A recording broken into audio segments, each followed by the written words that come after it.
Gold trusted gold buyers తాకట్టులో ఉన్న బంగారాన్ని విడిపించి ఈ రోజు ఉన్న మార్కెట్ ధరకే కొనబడును. మరిన్ని వివరాలకు సంప్రదించండి 7710777020. మనతో మాట్లాడేందుకు బీజేపీ రాష్ట్ర కార్యదర్శి డాక్టర్ ఎస్ ప్రకాష్ రెడ్డి ఉన్నారు. ఒక్కసారి తాజా రాజకీయ పరిస్థితులను ఆయనతో మాట్లాడించేటువంటి ప్రయత్నం చేద్దాం.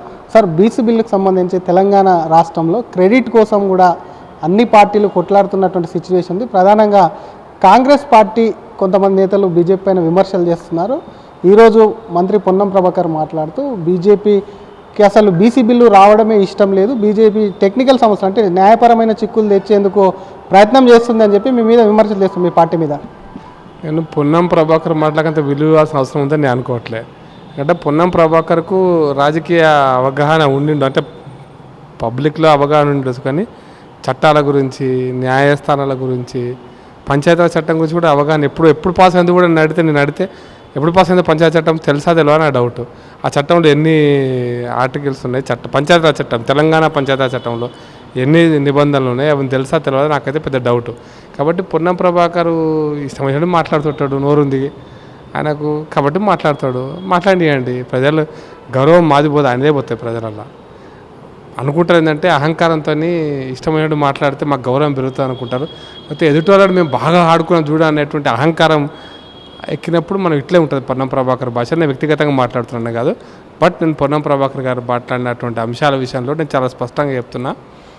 భారతీయ జనతా పార్టీ వరకు 42% రిజర్వేషన్స్ మీరే వాగ్దానం చేశారు. అడ్డంకులు సృష్టిస్తామా సృష్టించమనేది సెకండరీ పాయింట్. ఈ 42% సంవత్సరం 18 నెలలు 8 నెలలు అయిపోయింది, సుమారుగా సంవత్సరం 8 నెలలు కావస్తుంది. మీరు దీన్ని అమలు చేయడంలో ఏమి ఇబ్బంది? ఆల్మోస్ట్ 20 నెలలు దగ్గర కావస్తుంది కదా, అమలు చేయడానికి మీకేమి ఇబ్బంది? సర్పంచ్ ఎలక్షన్ పెట్టరు, ఎంపీటీసీ పెట్టరు, ఇవి పెట్టడానికి కారణం ఇదని చూపిస్తారు. అసెంబ్లీలో బిల్లు పెట్టినారు, బిల్లు పెట్టిన తర్వాత దాన్ని ఒక ముస్లింలను కలిపినారు. దాంట్లో విద్య, ఉద్యోగం, దాని తర్వాత అదేవిధంగా లోకల్ స్థానిక సంస్థలు 3 కలిపి బిల్లు పెట్టినారు.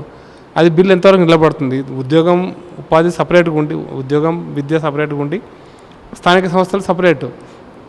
స్థానిక సంస్థల రిజర్వేషన్స్ అనేది పంచాయతీరాజ్ చట్టం ప్రకారం ఉంటాయి. కాబట్టి రెండింటిని వేరు చేయకుండా అన్ని కలిపి పెడతారు.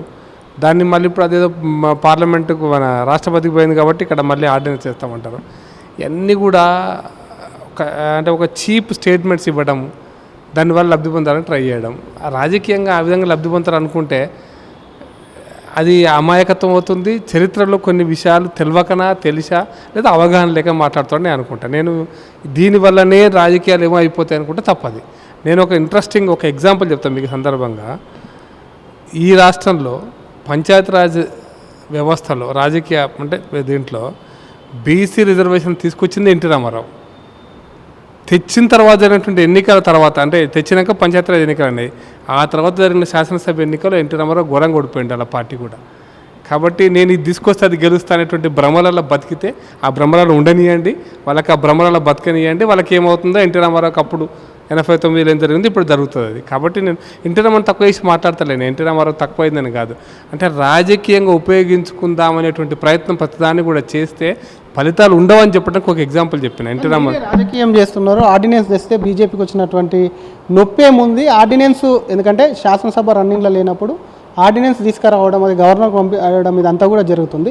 ఎందుకు ఆర్డినెన్స్ మీద కూడా మాట్లాడుతున్నారు బీజేపీ అనేది కూడా ప్రశ్న. ఆర్డినెన్స్ తేకూడదని కాదు, ఆర్డినెన్స్ ఇస్తే చర్చ లేకుండా జరుగుతుంది. మళ్ళీ 6 నెలల లోపల ఎప్పుడైనా ఒకసారి దాన్ని మళ్ళీ చట్ట రూపంలో తీసుకురావాల్సింది, శాసనసభలోకి రావాల్సింది.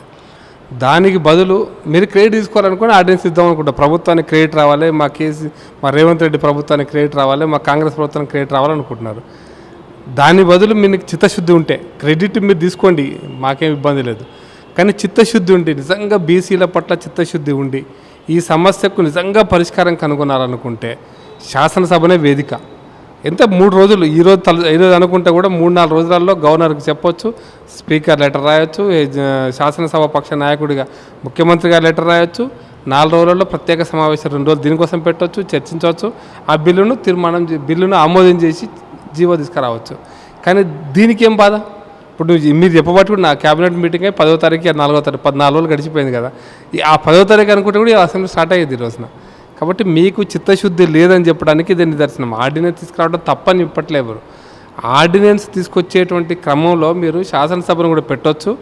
అందరూ శాసనసభలో ఏకగ్రీవ ఆమోదంతో మీరు చట్టాన్ని పాస్ చేసుకోవచ్చు. ఇప్పటికే దాని మీద చర్చ జరిపాము, బిల్లు పెట్టాము, మేము ఆమోదం తెలిపినాము, గవర్నర్ కూడా ఆమోదం తెలిపింది, రాష్ట్రపతి దగ్గర ఉంది, కాబట్టి ఇది ఆర్డినెన్స్ తీసుకొచ్చినాం అనేది అది ఒక వాదన.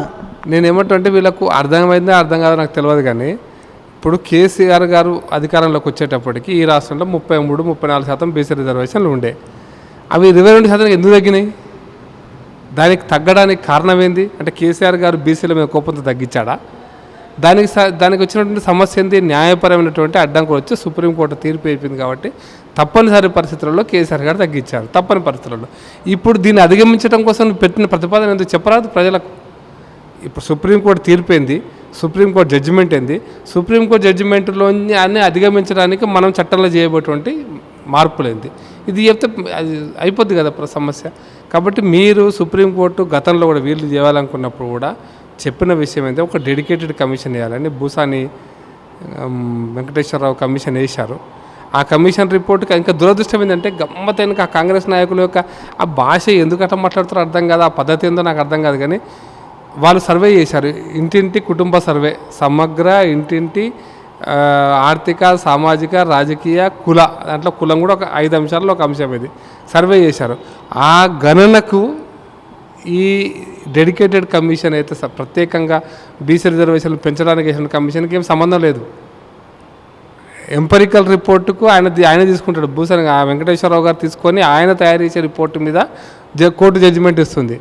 మరి ఈ కులగణన చేసినామంటే ఇదేం గణన అదేం గణన, మేమేం చేసినాం, ఎవరు చేయలే, మేము ఇది చేసినాం, ప్రారంభించడానికి ఆదర్శం, అసలు దానికి దీనికి ఏం సంబంధం? బీసీ రిజర్వేషన్లకు ఆ కులగణనకి ఏం సంబంధం ఇది చెప్పరు. ఎంతమంది బీసీలు ఉన్నారు ఒక లెక్క వచ్చినట్టుంది. ఎంతమంది బీసీలు ఇంతమంది తెలియదా లెక్క? నేను ఇంకొక విషయం చెప్తాను. 1986లో అనుకుంటా, నాకు గుర్తుంది, 86లో, ఇప్పటికి 40 ఏళ్ళ కింద మురళీధరరావు కమిషన్ వేసినప్పుడు ఎన్టీ రామారావు గారు మురళీధరరావు కమిషన్ వేసినప్పుడు మురళీధరరావు కమిషన్ ఆధారంగా తెలంగాణ రాష్ట్రంలో బీసీలకు 52% రిజర్వేషన్ చట్టం చేశాడు. దాని మీద ఉద్యమం జరిగింది, దాని మీద చట్టాన్ని న్యాయస్థానం తీర్పిచ్చింది. ఏమని ఇచ్చింది? మురళీధరరావు కమిషన్ అది మురళీధరరావు కమిషన్ వేసిందే, ఇది ఎంపెరికల్ రిపోర్టు, డెడికేటెడ్ కమిషన్. అది ఎంపెరికల్ రిపోర్ట్ తీసుకొని డెడికేటెడ్ కమిషన్ యొక్క రిపోర్ట్ ఆధారంగా 52% వేస్తే ఎందుకు అమలు కాలేదు, ఎందుకు న్యాయస్థానంలో వీగిపోయిందో దాన్ని అర్థం చేసుకునే ప్రయత్నం చేయండి. దాన్ని అధిగమించేటువంటి ప్రయత్నం చేద్దాం, కలిసి చేద్దాం. ఏం ఏంటంటే దాపరికమే లేదు. దీన్ని అధిగమించి బీసీ రిజర్వేషన్ న్యాయస్థానాన్ని యొక్క పరిధిని దాటి న్యాయస్థానానికి యొక్క దీంట్లో రాకుండా మనం ఏం చేద్దాం. దాని గురించి అసెంబ్లీ అంటున్నాం. ఆర్డినెన్స్ మీరు ఇచ్చుకోవచ్చు, ఆర్డినెన్స్ ఇవ్వడానికి ఏదో ఈ అభ్యంతరం ఎవరు పెడతలేరు. నువ్వు ఆర్డినెన్స్ ఇచ్చే లోపల మీరు అసెంబ్లీ కూడా పెట్టవచ్చు అంటున్నాం మేము. దానికి తేడా ఏం లేదు, ఆర్డినెన్స్కు అసెంబ్లీ బిల్లుకు తేడా ఏం లేదు. ఇది మేము ఆర్డినెన్స్ పెట్టమని అడుగుతున్నాం, పెట్టకపోతే అసెంబ్లీ పెట్టమని అడుగుతున్నాం. పెద్ద ఇష్యూయే కాదు. దీనికి ఏం సంబంధం? ఏదో అంటే శాసనసభ రూల్స్ తెలవనట్టు మాకు చెప్తే ఎట్లా? ఆయన పుట్టక ముందు జనసంఘ పార్టీ పుట్టింది, ఆయన పుట్టక ముందు శాసనసభ చూస్తున్నాం. ఇట్లా మాట్లాడితే అంటే దాన్ని స్థాయి తగ్గించి అనుకుంటాం. కాబట్టి చాలా స్పష్టంగా గతంలో జరిగినటువంటి అనుభవాలను దృష్టిలో పెట్టుకొని కోర్టు తీర్పులు ఎక్కడెక్కడ వచ్చినాయి, న్యాయస్థానాల్లో ఎక్కడెక్కడ బీహార్లో ఏం జరిగింది, మిగతా వివిధ రాష్ట్రాలలో ఇటువంటి రిజర్వేషన్స్ యొక్క ప్రక్రియలో ఏం జరిగింది, వాటిని అధిగమించడం కోసం న్యాయ సలహా తీసుకోండి. అధిగమించడం కోసం అవసరమైనటువంటి న్యాయ నిపుణులను ముందర పెట్టుకొని చట్టం చేయండి. మన పంచాయతీరాజ్ చట్టంలో ఉన్నటువంటి దాంట్లో దేన్ని సవరిస్తే ఇప్పుడు జరుగుతుందో అది సవరించండి. చాలా ఉన్నాయి అంశాలు, ఇవన్నీ చర్చించుకోవడానికి అంశాలు. అసెంబ్లీ పెట్టుకోవచ్చు, చర్చించుకోవచ్చు. ఏదో అసెంబ్లీలో మీరే మెజారిటీ కదా. ఎంత తిక్క కేసు అంటే మెజారిటీ మీరే కదా. అసెంబ్లీలో 4 గంటలు మీరు మాట్లాడతారు, గంట సేపే బీజేపీకి అవకాశం వస్తుంది కదా. అది మీరు మాట్లాడి క్రియేట్ తీసుకోండి. మేము బీసీల కోసం చేస్తున్నామని తీసుకోండి, 4 గంటలు మాట్లాడి. వద్దని ఎవరన్నారు? ఈరోజు టీవీలలో మాట్లాడి పేపర్లో మాట్లాడకంటే అసెంబ్లీలో మాట్లాడండి. అసెంబ్లీలో మాట్లాడేది కూడా టీవీలో వస్తుంది, అసెంబ్లీలో మాట్లాడేది కూడా పేపర్లో వస్తుంది. కాబట్టి ఈ అజ్ఞానంతో నేను అనుకుంటున్న అజ్ఞానము అహంకారం అన్నీ కలిపి మిళితమై మాట్లాడుతున్న మాటలుగా భావిస్తా. కాబట్టి మీరు ఎంపరికల్ డేటా భూసాని కృష్ణమురళి మనం వెంకటేశ్వరరావు గారి రిపోర్ట్ ఆధారంగా ఆ రిపోర్ట్ బయటపెట్టండి. పోనీ అసలు ఆయన ఏం రిపోర్ట్ ఇచ్చాడని దాని ఆధారంగా రిజర్వేషన్ తీసుకుందాం మనం. కాబట్టి బీసీ రిజర్వేషన్స్ 42% ఎవరు వ్యతిరేకం కాదు, ఆర్డినెన్స్ తేవడానికి వ్యతిరేకం కాదు. ఆర్డినెన్స్ తేవడం అంత అత్యవసరం అనుకుంటే దాని బదులు అసెంబ్లీ కూడా పెట్టవచ్చు అంటున్నాం. ఇట్ ఇస్ అ సబ్స్టిట్యూట్, దానికంటే బలమైంది అంటున్నాం. ఇంకా ఆర్డినెన్స్ కంటే బలంగా ఉండే చట్టం కాబట్టి అది చేయమని అంటున్నాం. దానికి ఆర్డినెన్స్కి బీజేపీ వ్యతిరేకం కాదు, ఆర్డినెన్స్కి బీజేపీ వ్యతిరేకం కాదు. రాష్ట్రపతి దగ్గరికి చట్టం పోయేదానికి రాష్ట్రపతి తొందరగా చేయాలనుకుంటే ముఖ్యమంత్రికి రాష్ట్రపతి కూడా కలవచ్చు. మీ కేంద్ర మంత్రులు మీ ఎంపీలు కలిస్తే కొంచెం ఒత్తిడి తీసుకురావాలి రాష్ట్రపతితోనే అంటున్నారు. ఇప్పుడు కలవటమా కలవకపోవడం అనేటువంటిది ఇష్యూ కాదు. మీరు ముఖ్యమంత్రి గారు పోమండి, ముందు రాష్ట్రపతి దగ్గరికి పోండి. ముఖ్యమంత్రి గారు పోయి మాకు అది కావాలని అడగండి. వద్దని ఎవరన్నారు? రాష్ట్రపతి రానివ్వదా, లేకపోతే సిస్టమ్ రానివ్వదా? అందుకోసం మీకు చిత్తశుద్ధి లేదనేది మా అభిప్రాయం అండి. బీసీల విషయంలో అందరినీ కలుపుకోకుండా అన్ని పార్టీలలో బీసీలు ఉన్నారు. నేనేమంటే బీసీలకు మీరు ఒక్కరే బీసీలు, మీ పార్టీలోనే బీసీ లేరు. ఇంకా చెప్పాలంటే బీసీలు మీ పార్టీలోనే లేరు. మీ పార్టీలోనే, కాంగ్రెస్ పార్టీలోనే బీసీలు లేరు అంటున్నా. బీసీలకు అవకాశాలు లేవంటున్నా. బీసీలను నగదొక్కే పార్టీ మీ పార్టీ. కాబట్టి మీరు మాకు నీతులు చెప్తే ఎట్లా? మీరు అన్ని పార్టీలలో ఉన్న బీసీలను, సమాజంలో బీసీల కోసమే పనిచేస్తున్నటువంటి సామాజిక కార్యకర్తలు కూడా ఉన్నారు.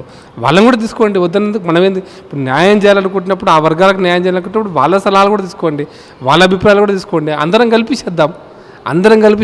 అందరం కలిపి అనే బాట కాంగ్రెస్కు గిట్టదు. కాబట్టి నేను చెప్తున్న చాలా స్పష్టంగా, గతంలో రాజకీయాలకు దీన్ని ముడిపెట్టకండి. ఎవరు గెలుస్తారో ఎవరు ఓడిపోతారో రాజకీయాలకు సంబంధం పెట్టుకోకండి. గతంలో అనుభవాలు ఉన్నాయి, ఇటువంటి చేస్తే గెలుస్తారనుకుంటే వీపీ సింగ్ ఎందుకు ఓడిపోయింది? మరి ఇప్పుడు మండల్ కమిషన్ రిపోర్టును వీపీ సింగ్ చేసి ఉండని చెప్పుకుంటాం కదా. మరి మండల్ కమిషన్ రిపోర్ట్ తర్వాత వీపీ సింగ్ రాజకీయాల అడ్రస్ లేకుండా పోయింది కదా. ఎందుకు పోయింది మరి? జనతాదళ పార్టీ అద్భుతంగా గెలవాలి కదా. అందుకోసం ఈ రకమైనటువంటి నిర్ణయాలను ఎన్నికలు ఓట్ల కోసం ముడిపెట్టేటువంటి స్థాయికి దిగజారకండి అంటున్నా. కాంగ్రెస్ పార్టీని మీరు అట్లా దిగజార్చకండి అని నేను పొన్నం ప్రభాకర్ గారికి నేను సలహా ఇస్తున్నా. బీసీ రిజర్వేషన్ పట్ల చిత్తశుద్ధి ఉంటే అందరం కలిపి, అన్ని పార్టీలను కలిపి, అన్ని వర్గాలను కలుపుకొని, బీసీ సమాజంలో ఉన్నటువంటి రాజకీయేతర వర్గాలను కూడా కలుపుకొని మనం ఈ రిజర్వేషన్ల కోసం న్యాయాన్ని పరంగా, చట్టపరంగా ఉండేటువంటి అడ్డంకులను అధిగమించడం కోసం మనం అందరం ఆలోచన చేసి తీసుకొద్దామంటున్నాం. దీనికి ఆయన లెక్కలు చెప్తే దానికి అర్థం లేదు. మీ పార్టీలో 75 ఏళ్ళు అవుతుంది, మీ పార్టీ 50 ఏళ్ళు ఉన్నాడు కదా మీ పార్టీ అధికారంలో. ఇప్పటికి ఒక్కసారైనా ఒక్క బీసీలను ముఖ్యమంత్రి చేయగలిగినవా? 52% ఉన్న బీసీలు చెప్తున్నాం కదా, ఒక్క ముఖ్యమంత్రి మీకు దొరకలేడా? 53 హైదరాబాద్ ఎలక్షన్స్, బూరుగుల రామకృష్ణ దగ్గర నుంచి హైదరాబాద్లో 52లో ఎలక్షన్స్ అయినట్టున్నాయి. అప్పటి నుంచి ఇప్పటిదాకా మీకు ఒక్క బీసీ ముఖ్యమంత్రిగా, ఆఖరికి అంజయ్య పేరు చెప్పుకుంటే కూడా అంజయ్యను హనుమంత్ రెడ్డి అని చెప్పుకునే స్థాయికి తీసుకొచ్చింది మీ కాంగ్రెస్ పార్టీ. ఎందుకంటే అంజయ్య అంటే పోయిన బీసీ కాబట్టి ఉంచరు అనుకునే భయానికి అంజయ్య గారే హనుమంత్ రెడ్డి అని చెప్పుకుంటే నేను ఉండే రాజకీయాల్లో నా పదవి కాపాడుకోవడం కోసం అని. అందుకోసం ఆ స్థాయికి కాంగ్రెస్ పార్టీ ఉంటుంది. ఆ స్థాయిలో కాంగ్రెస్ పార్టీ పనిచేస్తుంటుంది. వాళ్ళకు బీసీల పట్ల ఎన్నడూ కూడా చిత్తశుద్ధి లేదు, ఎన్నడూ చిత్తశుద్ధి లేదు. కాబట్టి మీరు ఆ మాట మాట్లాడకండి. బీసీల పట్ల చిత్తశుద్ధి ఉంటే అందరం కలిసి పనిచేద్దాం, అందరం కలిసి చేద్దామని అప్పీల్ చేస్తాను. Thank you sir. ఇది అసలు కాంగ్రెస్ బీసీల గురించి మాట్లాడే అర్హత లేదు. ఎందుకంటే 50 ఏళ్లలో ఒక బీసీ ముఖ్యమంత్రిని కూడా కాంగ్రెస్ చేయలేదు. అసలు నిజంగా బీసీల పట్ల చిత్తశుద్ధి ఉంటే పార్టీలకు అతీతంగా అన్ని పార్టీలను పిలిచి అసలు న్యాయ సలహా తీసుకొని, న్యాయ సలహా ఎటువంటి ఆటంకాలు రాకుండా ఏ విధంగా ముందుకెళ్ళాలి, అన్ని పార్టీలను కలుపుకోవాలి, పార్టీలకు అతీతంగా ఉన్న వాళ్ళని కూడా బీసీ సంఘాలను తీసుకొని ముందుకెళ్ళాలి తప్ప ఒక రాజకీయ లబ్ధి కోసం ఇటువంటి మాట్లాడొద్దు. ఎందుకంటే టెక్నికల్గా తమకు కూడా అంశాలు తెలుసు. అసలు దానికి ఈరోజు ఆయన నీతులు చెప్పడం కూడా సరికాదు. కాబట్టి కాంగ్రెస్ డెఫినెట్గా బీసీల మీద చిత్తశుద్ధి, ఓట్లకు వెళ్తే మాత్రం దెబ్బతింటుంది. కాబట్టి మీరు ఏం చేయాలనుకుంటారో దాన్ని అసెంబ్లీ పెట్టి అసెంబ్లీలో చర్చిస్తే బాగుంటుంది అని చెప్పి ఒకవైపు చెప్తుంది. మరొక పక్క డెఫినెట్గా కూడా దానిపైన చర్చ జరగాలి. బీసీలకు కూడా న్యాయం జరిగేంత వరకు కూడా బీసీపీ దానికి వ్యతిరేకం కాదు అంటూ బీజేపీ రాష్ట్ర కార్యదర్శి డాక్టర్ ప్రకాష్ రెడ్డి అంటున్నారు. కెమెరామెన్ గజపతో శ్రీధర్, RTV హైదరాబాద్. తెలుగులో న్యూస్ కి ఫాస్టెస్ట్ యాప్ ఇప్పుడు టోటల్లీ న్యూ అవతార్లో జస్ట్ 5 సెకండ్స్ లో కంప్లీట్ న్యూస్. సోషల్ మీడియాలో ట్రెండ్స్ కి one stop solution. Live TV app voice search option తో ఇప్పుడే డౌన్లోడ్ చేయండి లేదా అప్డేట్ అయిపోండి. యాప్ లింక్ డిస్క్రిప్షన్ లో ఉంది.